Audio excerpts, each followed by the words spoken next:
Hello and welcome to the Culture Gym podcast. In fact, episode 1 of the Culture Gym podcast. I'm here with my co-host, Carly Richards, and my name is Gareth Shackleton. Hi, Carly. Hi, how are you? I'm very well, thank you. How are you? Yeah, I'm good. Good. So, how is your week been? My week has been good, thanks. So I've been juggling homeschooling with my two children, and working as well. So it's been a bit of a struggle. We've had ups and downs, as I'm sure many families can relate to. But overall, we're now kind of getting into a better routine, just as my kids go back to school next week because their dad is a key worker. So they're away back to school next week. Perfect And timing. I'll have... Sorry? Perfect timing. You've just figured out how to make it all work and they go back to Yeah, school. exactly. Yeah, exactly. Gonna have 3 weeks of school where I can get loads done. And then it'll be summer holidays where I won't. So, yeah. Very good. Yeah. Well, at What least about you? Good. Yeah. Good week. Obviously, we've had the announcement this week of some businesses that could go back to opening again on the 4th of July. So that's been good news for clients, some clients in particular that can reopen. So full steam ahead now with their plans to reopen and get their employees back and start serving their customers again. So big win for me because it's a win for clients. So yeah, something to celebrate. Good. Difficult week as well for those clients that couldn't reopen. Yeah. We've got to remember that not everybody has been able to, particularly the gyms and some other establishments. So difficult times for them. You know, they're going to be the last ones to reopen and struggling with lack of income and employees that they'd love to have back in the business and working together, and they can't do it. Yeah, it's a shame. It is a shame. What can you say? It's just one of the many issues of lockdown and the virus and everything that everyone in the country is dealing with right now. That's right. Yeah, you've just got to look at the Icelandic motto, really, of it'll all turn out right in the end. I can't remember what the phrase is in Icelandic, so but that's pretty much what it means. Don't ask me. I have no idea. So today we were going to talk a little, because it's episode 1, we were going to be doing a general kind of introduction into what Culture Gym is, and a general introduction into our podcast. So the podcast is going to have a similar kind of structure every week. We're going to start off with a little bit of a roundup as to how our week's been, what have the wins been, hopefully things that some of you can relate to. And then we're going to have a specific topic every week. It'll be a different topic every week. Today's is a general introduction into who we are, our backgrounds, and the origins of Culture Gym.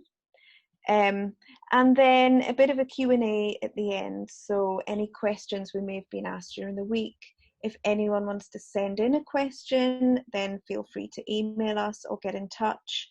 And yeah, we'll have a Q&A to finish things off, to wrap things up. So we've done our how's your week been?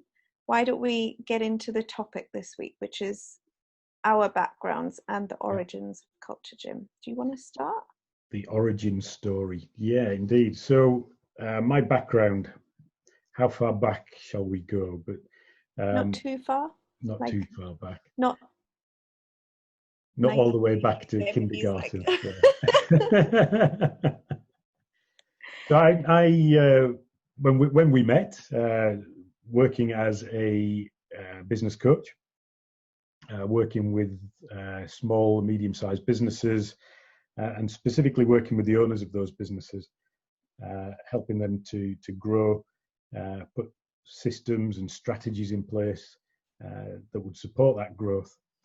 And of particular interest to me was employee engagement and how important that was for the owners of small businesses to be able to engage their employees so that the owners themselves could achieve their goals. A lot of business owners have the goal of getting to a point where they own the business rather than having to work in the business. In order to be able to get to that, they need an engaged, motivated workforce that gets something from being there other than just picking up a wage packet. And so my interest in culture and came through that employee engagement angle, and trying to develop engagement within a workforce within the SME marketplace. Yeah. I'm sure everyone can appreciate the joys of working at home during lockdown. I must apologise if you can hear my dog barking in the background. I thought that was Dan. He's barking at the kids because they're currently in the paddling pool enjoying this lovely weather, and he wants to be outside playing, but he just gets messy and makes far too much noise. So, right. Yeah. The joys of home working. Exactly. I'm currently in the playroom. You can probably see our poster at the back there with our school rules on. I'm currently in the kids' playroom / schoolroom. This is where I'm working today, and I work everywhere around my house at the minute, quite frankly. So, because this was a bit like my office too, but not anymore.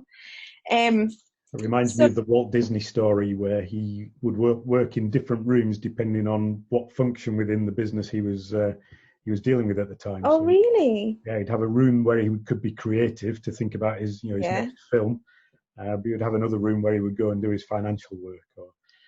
That's really sensible, actually. I do similar things like that. I'll work around different spaces. I do have an office, but I tend to kind of work all over the house some days. Yeah.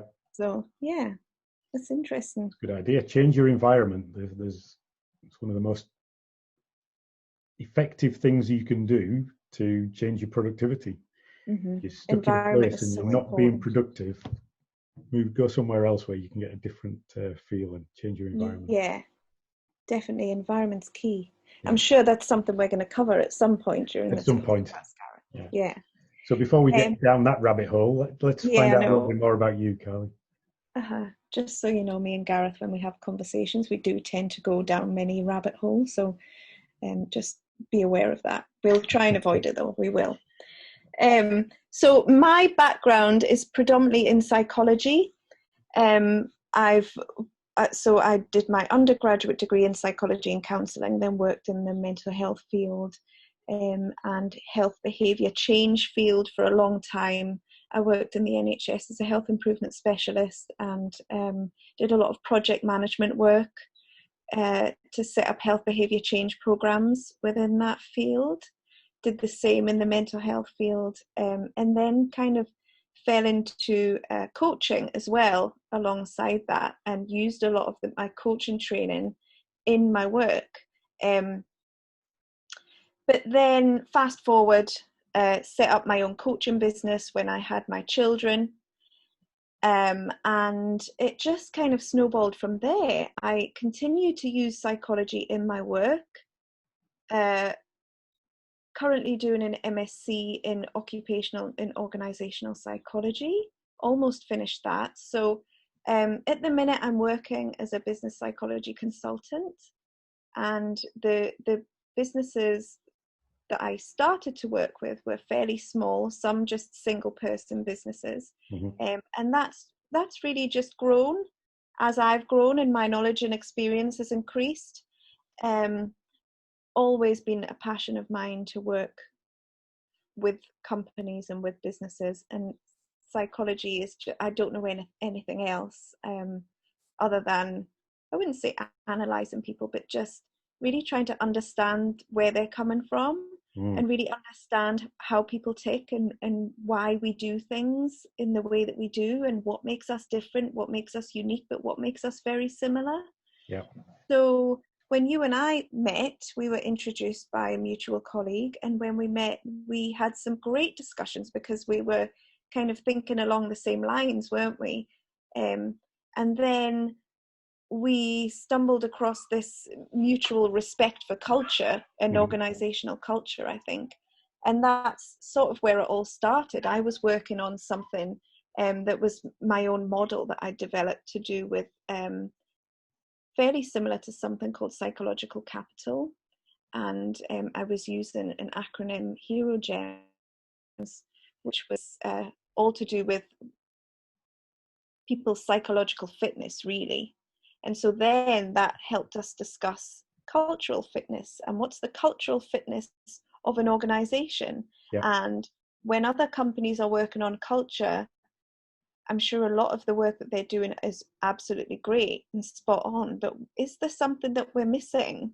Are we missing a trick in terms of everyone has culture? There is always culture present. So it's not something that you can necessarily improve or have a bad culture, because it's in terms of, we talked about culture more in terms of its strength and the kind of equilibrium between the values of the company and the culture of the company. How well do the two merge together? Mm-hmm. And if the culture doesn't fit with the values of the company, then is it because the values perhaps don't best represent who the company actually is, or is it something else? So yeah, our discussions were very, very informative, very rabbit holey, but really interesting. Yeah, I think one of the things that came out of those early discussions was that a lot of culture change initiatives seem to try to, well, do just that, change the culture completely. Almost saying, well, your culture's negative or bad, and now you've got to create a good culture. Yeah, I mean, maybe that was the early days of culture change initiatives, but that there's certainly a legacy of that within the industry. And I think we were coming at it more from the point of view, culture was something that needed to be developed and honed and worked out, in effect, that cultural fitness idea. Mm-hmm. And culture being very dependent upon the people within the organization, clearly coming from the leadership, because what they say goes effectively. So their behaviors and their values would very much drive the culture of a business. But it depended upon everybody having a similar understanding of what the values were, completely unconsciously or subconsciously, but that similar understanding. And people would only buy into that culture if it met their needs as well. Mm-hmm. Obviously the culture is there. It's often been said that culture trumps strategy in terms of the success of a business. So culture is there to support the business and the business goals, or it should be, but it also has to meet the needs of the people, otherwise they won't buy into it, and you'll have a kind of fragmented or very weak culture because people won't be there supporting it, promoting it, and living and breathing it like they need to for a very strong, tight culture. Yeah. And I think it was that idea of strength and integrity and the idea that it was something that needed to be honed and worked on rather than completely changed. Mm-hmm. Yeah, I think what struck me was this idea that you can create culture, and it can be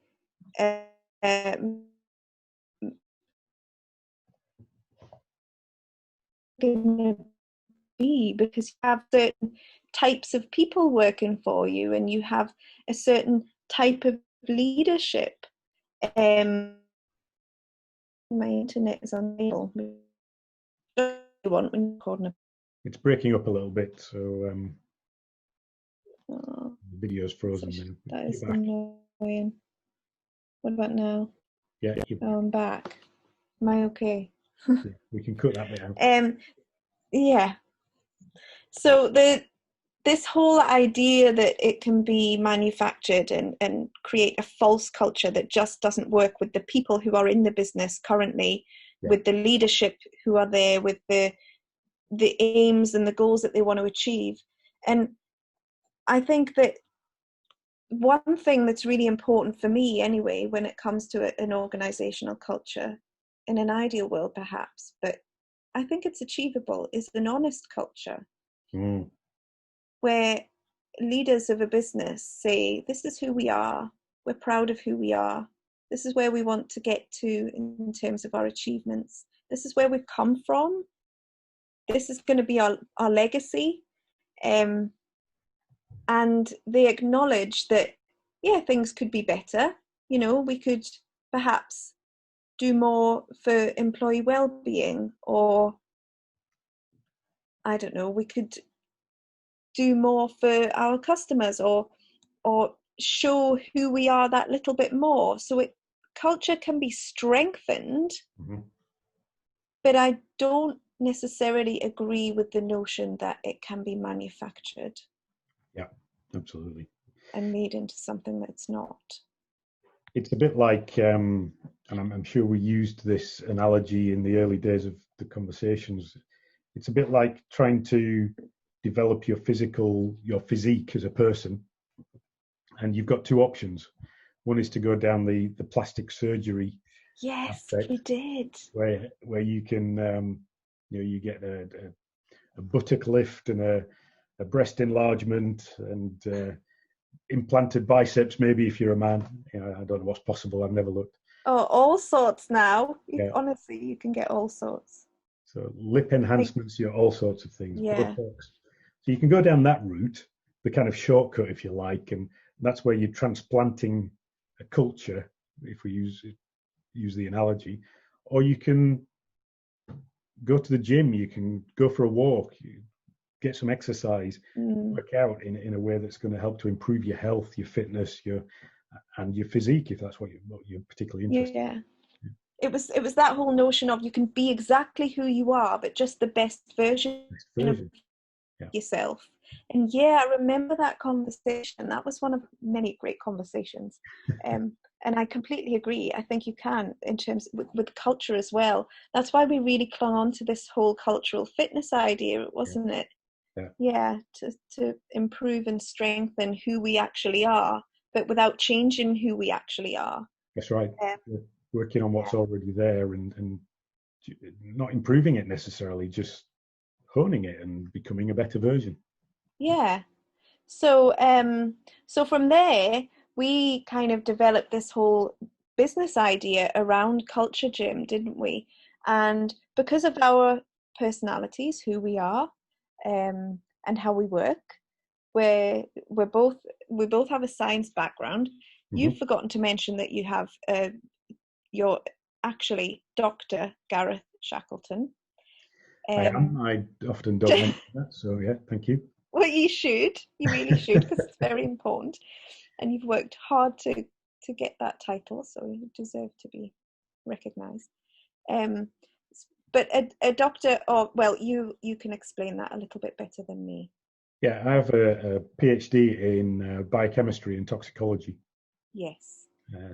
So with Gareth's background in science and psychology being a science as well, two scientists working together, I suppose we wanted to make sure that what it was that we were going to be putting out there was, well, as close to perfect as we could get it.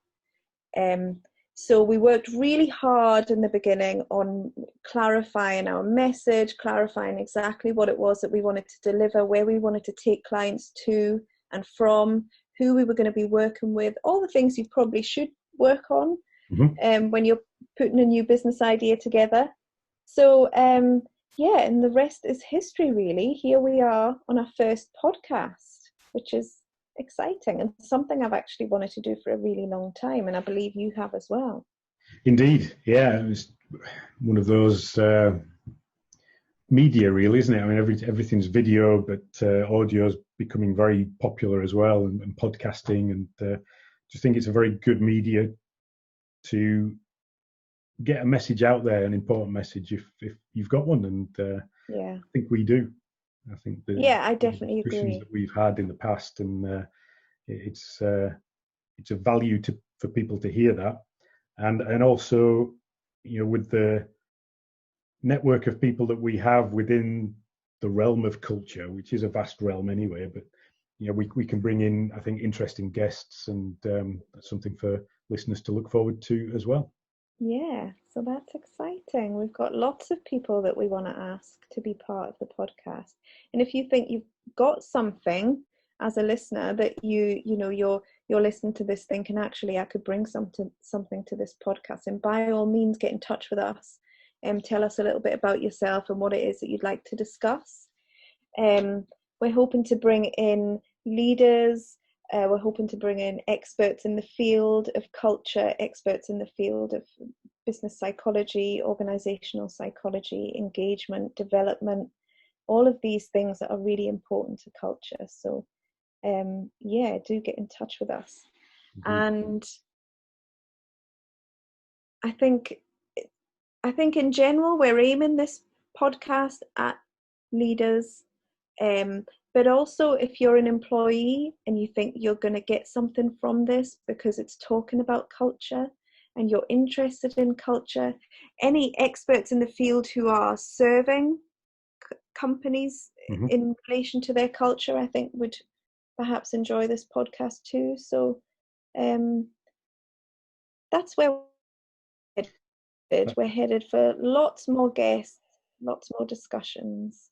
Indeed, and I'm sure it'll evolve as well as we go through this journey. So something to look for. One of the things, obviously, as practitioners working with clients, we have questions that come from clients, and one of the things that we'd like to do is share those questions, because it's probably not the case that a question from one person is only them that has the question. That didn't come out very well, but more people will have that question. So I think, Carly, you have a question from a client. I do. So it wasn't a client actually, Gareth, this week. I was lucky enough to be part of a panel, a discussion panel this week. We were discussing basically lockdown and the personality, the perils of working from home long term, and I was asked to discuss personality traits in terms of working from home, and it was a really interesting discussion. And I have the question written down here. So there was a guy who's bringing a lot of his staff back to work very soon, and he wanted to know how much should I take into account individual differences when I'm bringing staff back to work. So what he meant was basically what is it about individual people that I need to be aware of in order to ease the transition in coming back to work, and how much do I need to take that into account. So it sparked off a really interesting conversation for me and for a lot of us on the panel, actually. Do you have any input that you want to add on this before I get started on what could be a long topic? Before you get started. Yeah.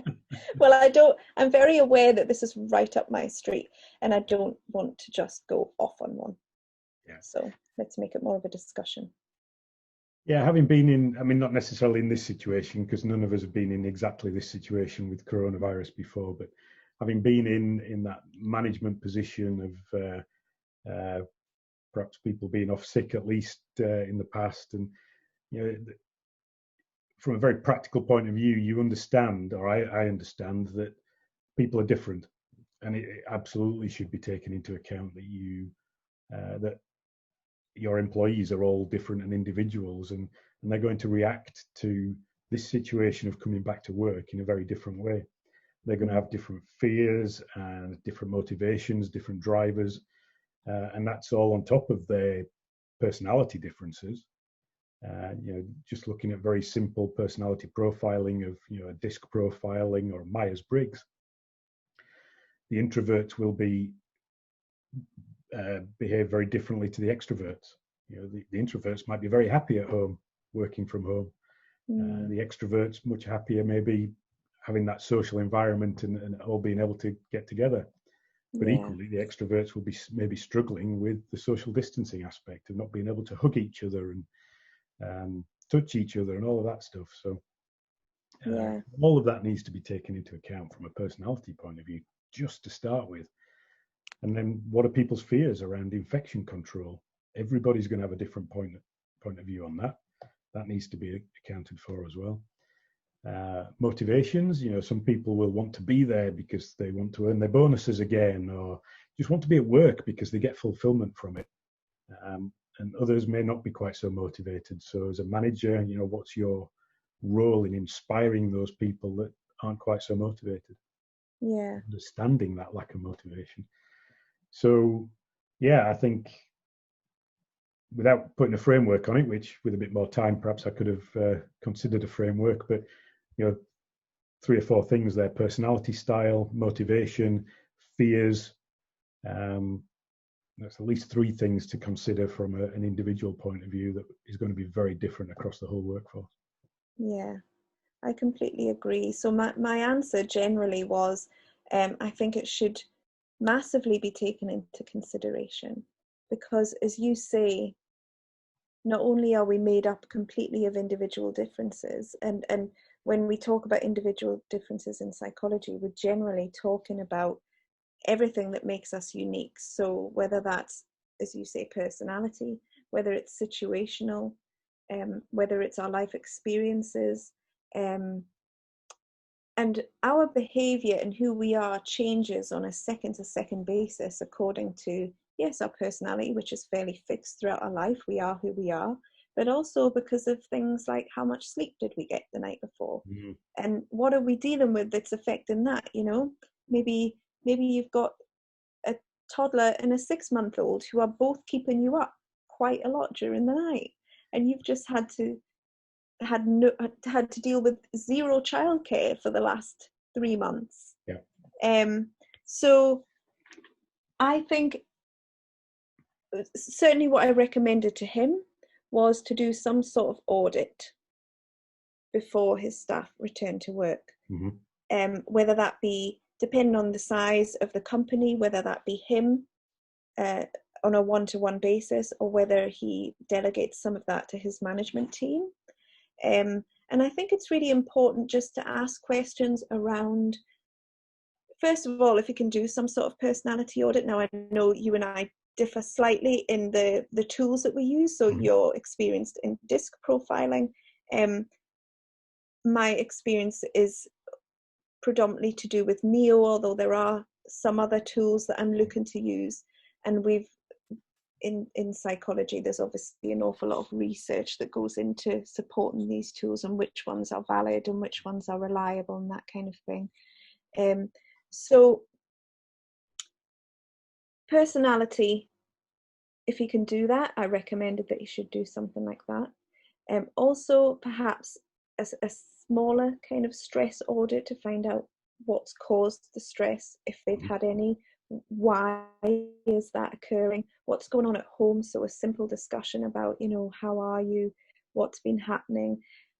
I would imagine, and I would like to think, that employers were keeping in touch on some level. The communication was quite strong during this period of time, so that they would have some sort of understanding as to what's been going on for their employees. But in the real world, that's not always going to be the case, is it? Certainly from a kind of well-being and understanding point of view, if an employer is particularly stressed themselves and really struggling to just keep the business afloat, I can imagine that it would be, perhaps dependent on the individual, but perhaps lower down in the list of priorities to ensure that their employees are coping, and not just coping, but thriving during this time, both in their personal life and in their work life. So perhaps they're just more concerned with, let's just keep the business afloat, rather than I'm phoning to see how you are. So I think certainly some sort of audit before they come back is a really good idea, because it allows employers to gauge where their employees are at. It allows them to understand who they are as individuals, but also how they've continued those relationships within the teams as well. Yeah. How are they working as the team together? So perhaps a team discussion and a team audit too, and just not starting from scratch, but starting afresh. So this is a fresh chapter. It's a new start. This is where we've been, but this is where we're at now. So reassessing the culture as a whole. Yeah. And I think a lot of that starts with individuals. And then how do those individuals build up the teams? And then how do the teams build up the business? And how does that all work together to create the culture of who Yeah. we are? And do we still have that same culture that we always had? Yeah. I would hope so. Well, and it may have changed. I think many Yeah. businesses will have changed after this in many ways. Their strategies will have changed. Their workforce may have changed because of, as you've said, some businesses may be struggling and may need to downsize, make people redundant, whatever kind of terminology you want to use. So the workforce may be different. And the culture may be different. Certainly a different culture around health and safety and infection control and all of that, and that's bound to have an impact on the wider culture at some level. So yeah, it could very well be different. I think the thing that stood out for me from what you said there, Carly, was asking questions. You without overcomplicating that back to work and bringing people back in. What is an audit at the end of the day? It's asking some questions. Mm-hmm. And you do that through a paper documentation or online, or whether you do it by having a few key questions in a script. Sounds like a horrible way to do it given the nature of the conversation we're talking about. But sometimes just knowing that you've got a few key questions that you want to ask, and as simple as, how are you? Which I think is one of the questions you posed there. How are you feeling about coming back to work? Yeah. And what are the challenges going to be for you in coming back to work? Mm-hmm. Because as you've said, childcare, maybe not every child is going back to school right now. Not all schools are capable of taking everybody back. So maybe childcare issues still there. Maybe relatives that are shielding. Maybe health issues. So there's all sorts of things that can be taken into account through asking that simple question. How are you feeling about coming back, and what challenges have you got? You may not be able to do anything about them, but at least you've shown that you care. Yeah, really important. And let's not forget, there's going to be an awful lot of families who have lost someone as well, who are dealing with the loss because of the virus. So for them, it's not just that they've had to juggle all of this extra stuff. So there's bound to be companies out there who are going to have to support those people if and when they come back to work. Right. And that's a challenge in itself. So yeah, I think certainly at the very minimum, ask the questions, and if at all you think this is just something that I perhaps don't have the capacity to do right now, but I really value its importance, there are professionals that you can ask to do these kind of audits. I know that that's something that we're looking to work on as well for companies. And, there's,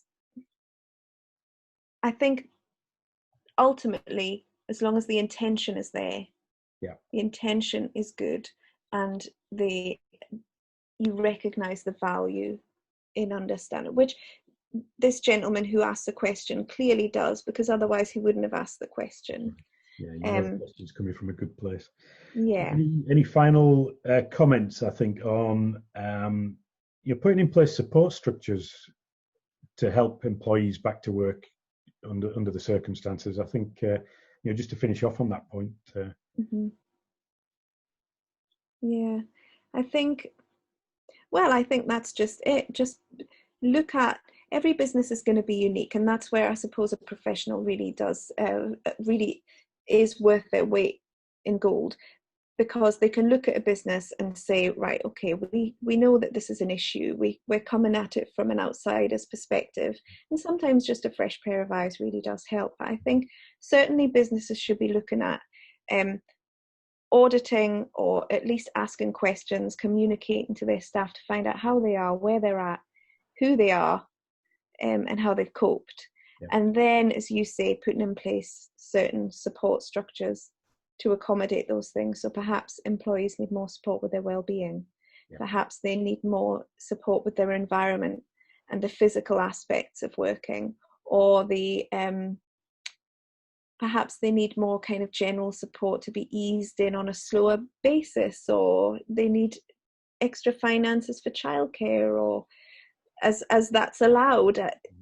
Just, I think common sense is a value here as well, and I think just human decency is the right thing to do, because that alone shows that you've got a culture of caring for your staff, which is one thing that we're really passionate about, isn't it? So very good. And I think the point you made there of every business is different, and having one size fits all solutions or templates, don't work. You need to develop for yourself the solutions, or have, as you've said, an expert come into the business that can look with a fresh pair of eyes and create a tailored solution for you and your business. Mm-hmm. Yeah, really very good. Important. Well, before we cover every topic under the sun, maybe we should call it there for today and leave something for the next episode. Yes, I definitely agree. No more rabbit holes for today. Yeah. But I've really enjoyed that. Me too. Yeah. Yeah. I hope the listeners have as well.